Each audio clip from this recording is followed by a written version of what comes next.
श्री कृष्ण का महारास लीला। एक समय की बात है, श्री कृष्ण नामक भगवान ब्रजभूमि में अवतारित हुए थे। वह अपने आप में पूर्ण परमात्मा थे और उनकी लीलाएं अद्वितीय थीं। उनकी मधुर वाणी और आकर्षक रूप ने सभी को अपनी ओर मोहित किया। एक दिन श्री कृष्ण ने अपने गोपियों के साथ ब्रिज के मौसम का आनंद लिया। ब्रिज का वातावरण सुहावना था और सर्दी का मौसम बिलखता हुआ आ रहा था। गोपियां श्री कृष्ण के साथ खेल रही थीं और उनकी मधुर मुस्कान परमात्मा को प्रसन्न कर देती थी। एक दिन श्री कृष्ण ने गोपियों से कहा, प्रिय गोपियों, क्या तुम जानती हो कि हम सभी आत्माएं एक ही परमात्मा से आई हैं? हम सभी एक ही आत्मा के अंश हैं और हमारा उद्देश्य उस परमात्मा की प्रेम और भक्ति में लीन होना चाहिए। गोपियां इस उपदेश को सुनकर हेरफेर में पड़ गईं और वह अपनी प्रेम और भक्ति में लीन हो गईं। वे रात रात भगवान की ध्यान में मस्तक झुकाकर भगवान की स्तुति करने लगीं। उनका दिन रात श्री कृष्ण के गुण और लीलाओं के चर्चा में गुजरने लगा। एक दिन गोपियां ने श्री कृष्ण से पूछा, प्रभु, कैसे हम आपके पास और अधिक प्रेम और भक्ति का मार्ग प्राप्त कर सकते हैं? श्री कृष्ण ने मुस्कुराते हुए कहा,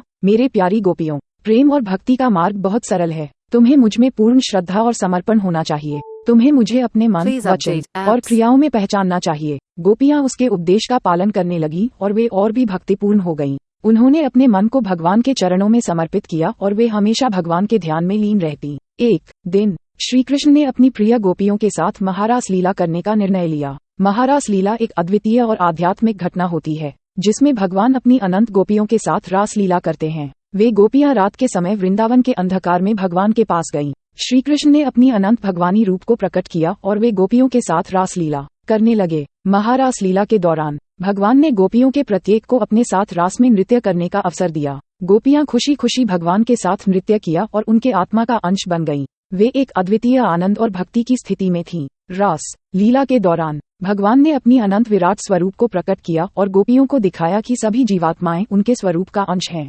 गोपियां ने अपने मन, वचन और क्रियाओं में भगवान को पहचाना और उनके साथ होने का आनंद लिया।